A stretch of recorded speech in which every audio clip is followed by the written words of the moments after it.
menarik dan udah Abang spill juga beberapa program kita tadi ya Bang. Iya. Nah, sebenarnya kan kalau ngomongin kementerian pasti ada beberapa program prioritas gitu ya Bang. Nah, apa aja nih program prioritas di Kemenduk Bangga? Ya, dari program prioritas Kemenduk Bangga, sebagaimana kita kenal di tahun 2025, dinamakan Quick Win ya dulu ya.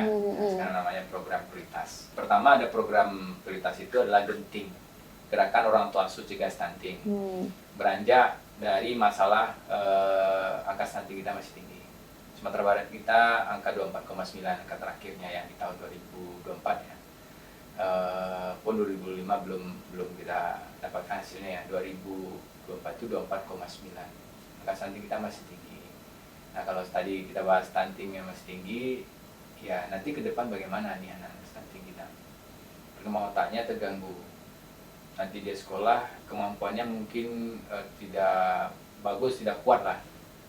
Dan kemudian bersaing juga, bersaing secara kecerdasan, bersaing secara fisik juga. Yang stunting sudah pasti pendek, tapi yang pendek bentuk stunting. Artinya keluarga tersebut harus dia berikan asupan gizi yang cukup. Nah, yang kita khawatirkan dengan stunting ini, pertumbuhan perkembangan otaknya tidak bagus. Walaupun dia bisa melakukan pendidikan, ya, dan bekerja, mungkin bekerjanya pekerja yang tidak bersaing gitu. Nah, itu yang kita khawatirkan. Ini ada unik terkait stunting ya. Ada sebuah perusahaan, si bosnya ini mencoba mengetahui kondisi stunting itu bagaimana sih, penasaran dia kan. Ada kasus waktu itu dia punya staff, dikasih perintah 2 atau 3 sekaligus. Itu makanya sebenarnya di dalam perkembangan anak ini ada kartu kembangan anak kita. Berikan 2-3 perintah kepada anak, dia ada perkembangannya. Nah, mungkin asupan kurang, kemudian stimulasi kurang, sehingga dampaknya ke depan dewasa di staffnya itu sudah sekitar 20-30-an ketika itu kasih instruksi, ini ada sebuah sertifikat saya, tolong bantu perbanyak 3 lembar. Fotokopi 3 lembar. Ya, 3 lembar. Yang 3 itu, 1 kasih bagian SDM, bagian kepegawaian, 1 taruh di arsip, yang asli kasih ke saya. Berarti berapa benar? Fotokopinya berapa banyak? Kasihnya ke siapa saja? Ya, ada 4 kasih ke ini ya. Ya.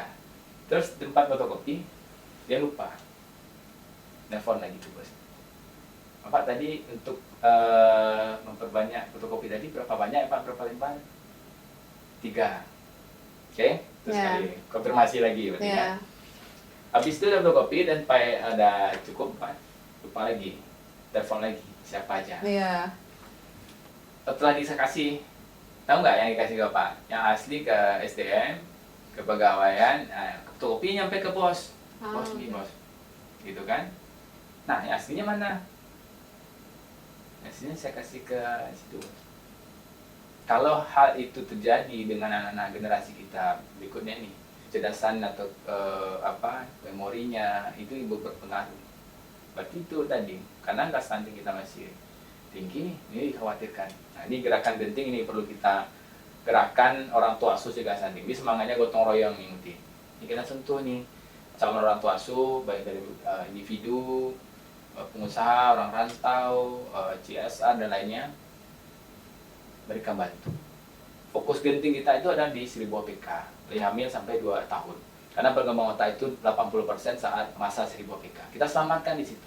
Jadi semangatnya itu gotong royong, kepedulian, empati kita. Untuk gerakan genting seperti itu. Oh, jadi sasarannya untuk masyarakat yang tidak mampu ya Bang, dan memiliki anak yang mungkin beresiko stunting gitu ya Bang, di 1000 HPK. 1000 HPK fokus genting ini. Berarti kalau 1000 HPK ibu hamil juga bisa mendapatkan ya Bang? Iya. Genting ini ibu hamil, ibu menyusui sampai 2 tahun anaknya. Ya, kalau genting kita kasih di saat umur anaknya 2 bulan 3 bulan, buat ibunya. Dia sehat ibunya, asinya lancar. Nah, itu tujuan genting itu, supaya kita mutus mata rantai stunting ini. Jangan sampai ada lahir yang baru. Bentuk bantuan pun bisa bermacam-macam. Keluarga yang tidak mampu tadi, misalnya secara nutrisi tidak cukup, kita bantu dengan nutrisi. Ada perbaikan rumah, ya. Ada MCK atau perbaikan jamban. Ada lagi edukasi. Ada lagi bantuan modal atau ekonomi keluarga.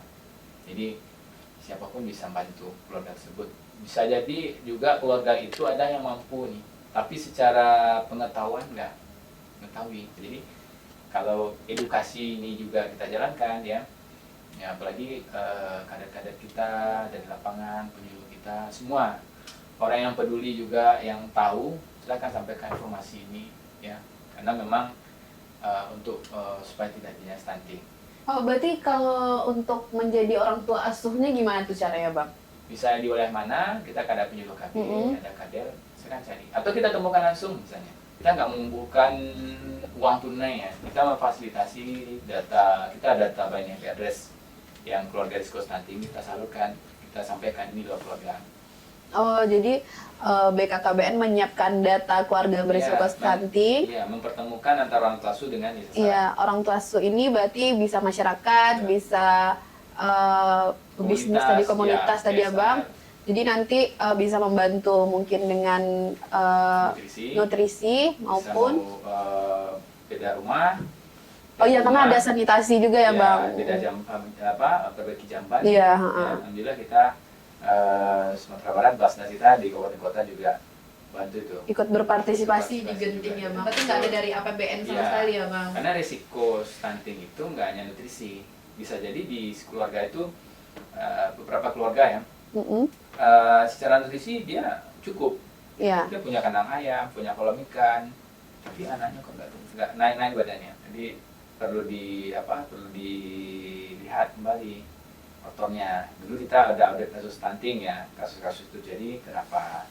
Atau kita ada di lapangan juga dibantu oleh bidan di tim pendamping keluarga, atau sudah dicek dulu ke puskesmas mungkin, atau sudah sampai ke dokter spesialis juga pasti melihat ini faktornya kenapa. Jadi mungkin konsumsinya sudah bagus, tetapi kebersihannya enggak. Kebersihan lingkungan ya, Bang? Ya, misalnya tadi air yang ini konsumsi mungkin tidak terlindung atau tidak dimasak, ya kan, makan cukup, tapi anaknya terjadi diare. Jadi kan keluar yang dimakan, protein dimakan, gizi yang dimakan kan keluar lagi. Nah, atau ada pengaruh-pengaruh bakteri-bakteri, apalagi jambannya tadi yang tidak punya septic tank, ya kan? Nah, ini kan berpengaruh dengan saluran pembuangan yang ada di dekat rumah. Genting ya Urumuti. Iya, banyak lagi yang bahas ini. Oh, iya. Bahas lagi. Nomor 2 lagi, Bang. Adakan Gerakan Ayah Teladan Indonesia, ya Bang. Ya, ini karena memang masalah angka fatherless kita cukup tinggi yang di Sumatera Barat, karena peran ayah atau peran sosok ayah ini mempengaruhi karakter ini. Jadi apakah anak itu mudah putus asa atau takut, tidak percaya diri, ya. Nah, ini ada kontribusinya peran ayah. Jadi kita lakukan gerakan-gerakan ini untuk menyadarkan ya ayah atau sosok ayah.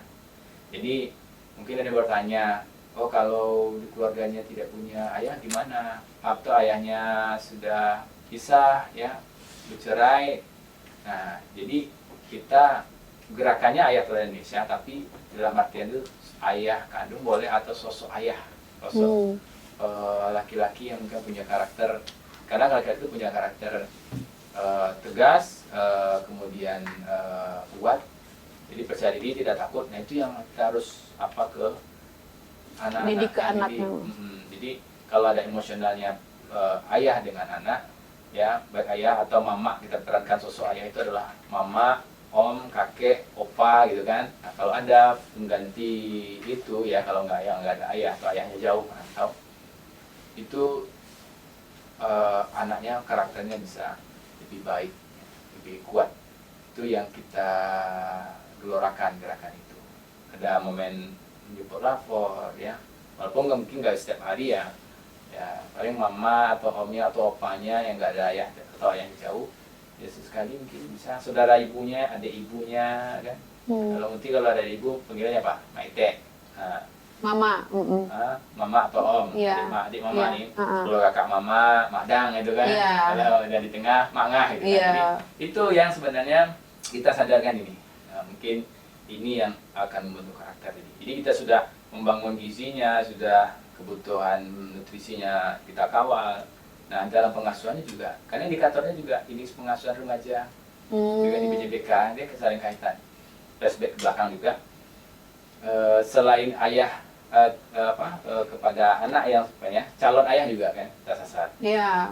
Jadi di dalam mungkin di penyuluhan KUA untuk Jatim itu penyuluh KB kita memberikan edukasi kepada calon pengantin ya terkait dengan stunting, terkait dengan peran ayah ya bagi yang jatinya laki-laki ya. Atau mundur lagi kita dengan isolasi kependudukan dengan genre kita tanamkan bagaimana peran ayah dalam keluarga itu minimal di calon ayah lah ya di KUA, kemudian sampai yang sudah menjadi ayah perannya harus paham nih ayah dan calon ayah ini. Iya. Remaja juga kan sebenarnya Remaja Bang juga, dengan memberikan sosialisasi terkait dengan kenakalan remaja itu kan bentuk dia bertanggung jawab terhadap Betul. dirinya sedari remaja kan, itu juga akan membekali dia bertanggung jawab kepada keluarganya Ya, ke depannya. dia belajar dari awal Iya. di sekolah ya di sekolah itu nanti kalau dia nanti jadi orang tua jadi ayah dia harus ngapain, Iya. harus mengambil langkah-langkah apa gitu ya. Ganti kemudian ada lagi tamasya, Taman Asuhan Anak. Bagaimana kita kolaborasi juga ada 6 kementerian yang memastikan TPA atau Deker itu menjalankan pengasuhan dengan baik ya, punya pemandu tumbuh kembang ya, kemudian ada rujukannya sehingga orang tua yang punya anak nggak merasa takut atau khawatir anaknya dititip di TPA Deker tersebut. Nah, kita ranahnya untuk meningkatkan kompetensi pengasuh. Nah, pengasuh ini kita latih, ya kita berikan pemahaman, ya baik secara luring maupun daring. Nah, itu tujuannya supaya pengasuh ini punya pengetahuan yang bagus. Supaya ibu yang bekerja juga nggak khawatir ya Bang ketika menitipkan anaknya ke daycare gitu. Iya, harapannya tadi usia produktif kita memang betul-betul produktif. Nah, kalau misalnya memang mungkin ada yang banyak kan yang resign ya setelah dia berkeluarga punya anak, hampir banyak nih resign karena khawatir anaknya tinggal dengan siapa. Ini mempengaruhi peluang kita bonus demografi tadi. Ini perlu disiapkan juga. Kita dorong ada beberapa wilayah yang mungkin perlukan TPA Deker, kita untuk daerah itu untuk inisiasi adanya TPA atau Deker. Yang penting saat kita usia produktif kita harus betul-betul berkontribusi. Ya, nah, selain kita membesarkan anak, tapi kita berkontribusi untuk ketahanan keluarga kita. Jadi ini cocok untuk ibu-ibu yang bukan ibu-ibu, wanita-wanita karir yang tetap ingin anaknya tumbuh dengan baik, dengan pengasuh yang baik, tapi juga tetap bisa berkarir di luar dengan tenang ya Bang. Jadi solusinya ya tamasya ini gitu ya Bang. Iya, tamasya ini. Ya, 3 tadi ya. Kemudian ada lagi Sidaya lansia berdaya. Ya, alhamdulillah angka harapan hidup kita semakin meningkat nanti ya, mungkin masih punya kakek atau nenek gitu kan.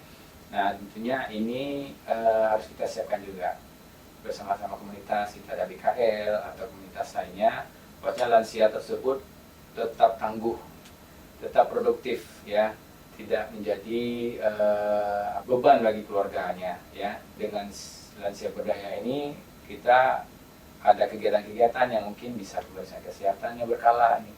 Ya, kemudian ada sekolah lansia inisiasi di beberapa tempat. Sebenarnya lansia ini butuh wadah atau butuh berkumpul jangan sekian. Nah, kalau nggak ada itu inisiasi di wilayah ini, makanya di peta jalan pendudukan itu ada namanya indeks lansia tangguh. Jadi hitung lansia di setiap wilayah itu tangguh atau tidak. Nah, ini yang kita dorong supaya jangan sampai lansia itu kebanyakan ya di kampung-kampung kita di Sementara ini. Lansia tinggal di rumah itu 1 orang atau 2 orang. Iya. Ada nggak lansia itu berkumpul? Boleh misalnya di majelis taklim, gitu kan? Iya, di majelis taklim biasa. Tapi harus ada yang mengadahi ada yang syukur mungkin ada koordinatornya yang ketua taklimnya gitu kan. Itu bagus sebenarnya. Karena lansia kalau tidak berkumpul dia merasa kesepian. Itu mudah sedih, mumpang mempengaruhi pikiran, mempengaruhi mentalnya gitu. Sehingga Sidaya lansia berdaya ini kita coba gerakan nih di masyarakat, di kelompok komunitas supaya lansia ini punya wadah atau tempat. Kita punya surau, masjid, karena wadah itu cukup bagus untuk lansia kita. Nanti bisa yang lansianya ada di sekitar itu setelah sholat berjamaah zuhur ya atau subuh, nanti ada yang ngasih materi terkait dengan agama misalnya, menyempurnakan Pengetahuan. pelajaran agama atau terkait dengan kesehatan, terkait gizi, terkait perawatan, bagaimana misalnya kalau bisa membersihkan telinga bagaimana, itu diajarkan loh di Sekolah lansia. Di sekolah saya juga ada bagaimana pemeriksaan kesehatan, mungkin berkala, mungkin ada senam gitu. Jadi itu yang bagian dari Sidaya. Jadi sekolah lansia itu kayak suatu tempat activity dasar gitu untuk wadah. Artinya lansia ini jangan sampai tidak terperhatikan. Harus kita dorong pemerintah terkecil di Naga, di Jorong, mungkin ada wadah-wadahnya. Momen-momen yang mungkin lansia ini jangan dilupakan. Atau nanti kesehatan juga rutin ini pemeriksaan cek kesehatan ya Bang. Jadi tahu kan mungkin kolesterolnya tinggi, tensinya tinggi, bisa dicegah dengan cepat. Dan juga kita juga kerjasama dengan kalau kita Sumatera Barat Balai Vokasi Padang ini untuk bagaimana ada lansia yang ingin meningkatkan kompetensi, melatih kemampuan untuk masak misalnya tata boga ya, ada busana, menjahit. Nah, jadi sehingga lansia itu apakah dia mungkin tidak kerja lagi atau sudah pensiun, nah dia punya skill lagi, gitu, kan? atau punya kegiatan yang dilakukan setiap hari gitu ya Pak. Ada activity ya, aktivitas. Ada yang berdagang nih, banyak lansia yang mungkin punya warung, itu sebenarnya bagus nih. Dia berdagang, dia fungsi intelektualnya jalan. Kalau di dimensinya kan ada 7 dimensi lansia tadi. Dimensi intelektualnya itu jalan. Muti belanja sekian barangnya, kasih uang 50.000, pasti ada kembaliannya kan? Iya, dia masih berpikir ya Bang. Dia nggak pakai kalkulator kan? Nah itu fungsi dimensi sosialnya juga jalan. Masih bertemu dengan orang banyak ya. Nggak hanya sebayanya, ada yang kecil, ada yang di bawahnya, ada yang besar. Itu Sidaya, Lansia Berdaya. Super App Keluarga Indonesia, atau disingkat dengan Sakina. Oh Sakina, Sakina namanya Bang. Sakina, Super App Keluarga Indonesia. Di sakina.kemendikbud.go.id. Jadi sudah berproses soft launching ya kemarin Pak Menteri. Situ ada fasilitas untuk bagaimana keluarga-keluarga cari informasi ya, media untuk konsultasi itu disiapkan. Jadi karena perkembangan teknologi ini semakin pesat, mungkin nggak ada waktu lagi orang untuk datang berkumpul, diundang, kumpulin snack, ya kan? Cari narasumber nggak, jadi ada fasilitas. Ya mungkin ada tools yang ada di sekarang ya, yang untuk kesehatan ada juga beberapa ya. Jadi kita punya konsultasi. Jadi itu bagi keluarga mungkin ada masalah atau mau cari informasi terkait ingin keluar KB dan lain-lain, kesehatan reproduksi. Jadi Super App Keluarga Indonesia, diingkat Sakina. Oh kalau untuk Gen Z seperti Muti nih Bang, ada nggak Bang di situ layanan membangun keluarga, gimana cara membangun keluarga? Berarti bisa konsultasi di situ Bang. Nanti dikonekkan dengan aplikasi yang sudah ada dibangun Kementerian BKKBN. Ada juga yang kalau mendiamkan keluarga ada 10 perencanaan kehidupan remaja. Oh ada juga di situ Bang. Ada siap nikah dari kita, diukur itu skor kita berapa sih siapnya. Siap itu di atas 80, di bawah 80 ada lagi feedbacknya, harus dilakukan ini. Ada lengkap, karena kita ngurus semuanya dari remaja, calon pengantin, sudah itu jadi pasangan usia subur, nanti hamil, nanti punya anak, ya kan? Ibu BK, remaja, hingga lansia, semua siklus. Itu semuanya berkaitan dengan siklus kehidupan. Berarti dari anak yang bahkan belum lahir sampai yang sudah lansia kita fasilitasi. Berkelanjutan terus kan, nggak putus-putus ya. Nah itu prioritas di Kemendu Bangga. Prioritas yang kita jalankan juga nih Muti terkait dengan MBG. Oh makan bergizi gratis Bang. Jadi khusus 3B. Apa tuh Bang 3B? Ibu hamil, ibu menyusui, balita non PAUD. Ibu hamil, busui, balita non PAUD. Nah ini semangat juga mencegah dan penurunan angka stunting, percepatan penurunan stunting juga. Di situ peran kita ya di Perpres 115 tahun 2005 pasal 47 itu Pak Menteri berulang-ulang menyampaikan kita punya data ya, baik yang BADES juga punya penyuluh, punya kader sangat luar biasa sekali di lapangan. Nah, mereka mengetahui kondisi-kondisi keluarga di sekitar. Nah, itu yang dihimpun, disinkronkan bersama ya dengan, karena di TPK itu ada Bu Bidan, ada PKK, ada KDKB, itu bersama. Apalagi wadahnya juga ada di situ bersama Posyandu. Ini siapa yang kita tentukan, Ibu hamil mana saja, Bu nyusui mana saja, balita yang non PAUD belum sekolah mana saja. Nah, itu nanti diterima SPPG, dapur dimasakin, nanti distribusinya dibantu oleh kader tadi ke rumah-rumah, atau mau dikumpulkan di satu titik itu bisa. Nah, sekaligus saat dilakukan distribusi, lakukan edukasi nanti. Nah, mungkin kan Muti diam aja gitu kan, tapi ya kasih makan, iya. Bu, makan ini adalah makanan bergizi, ada proteinnya nih, ya. Habis nih protein ini bagus tuh otak, ya kan? Saat di PPK ada ibu sedang hamil nih, anak ibu bisa pintar, ya kan? Kalau enggak nanti pengotaannya nggak bisa capai maksimal 80%, bisanya mungkin 50 atau setengahnya kalau ibu nggak makan. Nah, itu yang kita motivasi. Kalau kesadaran edukasi itu sampai kepada si ibu, mau nggak mau dia pasti makan, walaupun kalau mau sedikit-sedikit, yang penting dia masuk. Berarti sebenarnya TPK ini berpengaruh banget ya Bang di MBG ini, karena tidak hanya mendistribusikan kepada sasaran, tapi juga sekaligus memberikan edukasi kepada masyarakat. Karena kan sebenarnya awareness itu datang dari pengulangan edukasi dari pihak lain, mungkin di sini TPK gitu ya Bang. Iya, ketika edukasi kan masalah nutrisi juga saat makan. Disuruh misalnya cuci tangan atau minumnya pakai air yang bersih, air yang dimasak gitu kan. Nah, apalagi tadi sanitasi itu kan sekalian diingatkan gitu kan. Jadi saat apalagi pemberian makan sekarang udah tiap hari. Oh, udah tiap hari. Awalnya kan Senin sama Kamis. Senin kan rapelnya ada makanan kering di Selasa Rabu, ya kan? Kamis untuk makanan dibawa juga makanan untuk Jumat Sabtu. Sekarang Senin, Selasa, Rabu, Kamis, Jumat, Sabtu sudah makanan kasar. Sudah pakai omprengan terus masak, jadi tinggal santap. Ada satu pertanyaan lagi nih Bang, kan sebenarnya ada di Kemanduk Bangga ini ada di berbagai daerah kan Bang, perwakilannya di berbagai provinsi gitu Bang. Ya.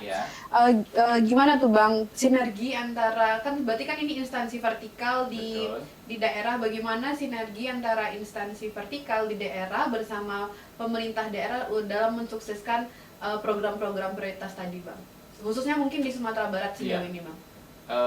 Untuk kita perwakilan di Sumatera Barat, tentunya untuk dengan pemerintah daerah, alhamdulillah kemarin kita sudah rakorda ya. Artinya kolaborasi ini sangat terbangun dengan baik ya. Dan salah satunya dibuktikan dengan peta jalan kita secara provinsi sudah bagus, sudah dibuat. Kemudian ada di tingkat kabupaten kota, 19 kabupaten sudah ada. Tinggal kita lagi evaluasi ini lagi setiap kalau bisa setiap bulan atau 6 bulan untuk evaluasi tercapai ini rencana aksi yang sudah dibuat di peta jalan. Nah, termasuk kita mengawal ini pengulangan keluarga tadi, program prioritas yang sudah kita bahas di Rakorda kemarin ya, dengan program prioritas Presiden juga MBG 3B, apalagi di daerah juga ada Satgas. Nah, kita sudah komunikasi ya, tidak hanya pengambilan daerah instansi vertikal yang ada di Sumatera Barat ya, dengan cukup solid, kompak, dan mudah-mudahan Sumatera Barat ini semakin maju. So, Pak Gubernur, Pak Wagubnya juga semangatnya sangat luar biasa, gercep ya, agak cepat Sumatera Barat ini untuk Sumatera yang maju, seiring dengan visi misi Bapak Presiden, semuanya sudah tertuang. Semua kayaknya sekarang sudah semakin solid, semakin kuat. Dengan ada Bapak Presiden, visi misi itu sejalan semua. Jadi kalau visinya ke kiri, ada yang ke kanan, yang lurus, itu kan susah nih. Iya, agak sulit ya Bang ya. Jadi pembangunan infrastruktur berjalan juga, pembangunan SDM juga jalan, dan intinya kolaborasi. Pak Gubernur, Pak Wagub, intinya kolaborasi semua semua sektor, tidak hanya pemerintah. Pentahelik lah, secara pentahelik semua akademisi, media termasuk Iya, gitu. BUMN, pemerintah, itu swasta, semua ambil peran untuk memajukan Sumatera Barat, baik secara infrastrukturnya, SDM-nya juga kita majukan. Oke Bang. Gimana harapan ke depan untuk pembangunan keluarga di Indonesia Bang? Khususnya Sumatera Barat mungkin ya Bang?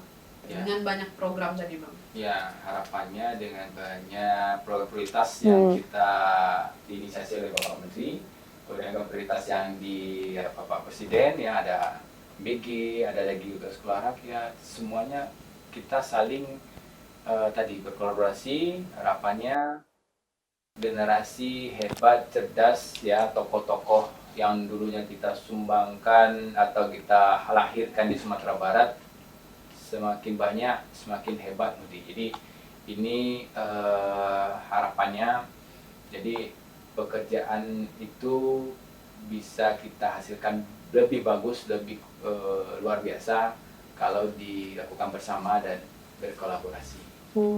Di harapannya ya kita lahirkanlah generasi-generasi hebat lagi.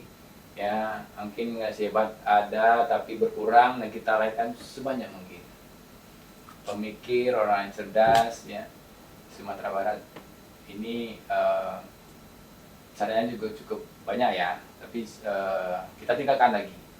Ya kan tamatan sarjana banyak nih dari Sumatera Barat, ada yang kuliah di Sumatera Barat, yang kuliah di luar.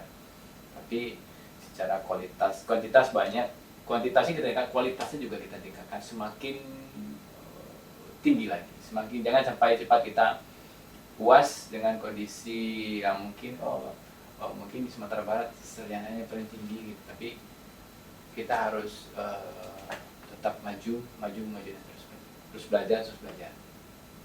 Oke, baik Bang. Terima kasih Bang. Udah banyak banget ngobrol sama Bang Deddy dan cukup banyak insight-insight baru yang kita dapat. Semoga ada informasi-informasi baru yang seluruh keluarga dapatkan pada hari ini ya Bang. Kalau misalnya ada pertanyaan atau mungkin hal-hal yang masih bingung gitu terkait dengan Kemenhub Bangga atau program-program kita, bisa banget komen di kolom komentar kita di bawah. Kita akan langsung balas dan menjelaskan dengan lebih rinci. Nah, mungkin itu untuk hari ini. Selamat beraktivitas dan sampai jumpa di Kabar Suntiang selanjutnya pada hari Senin depan. Dadah. Dadah.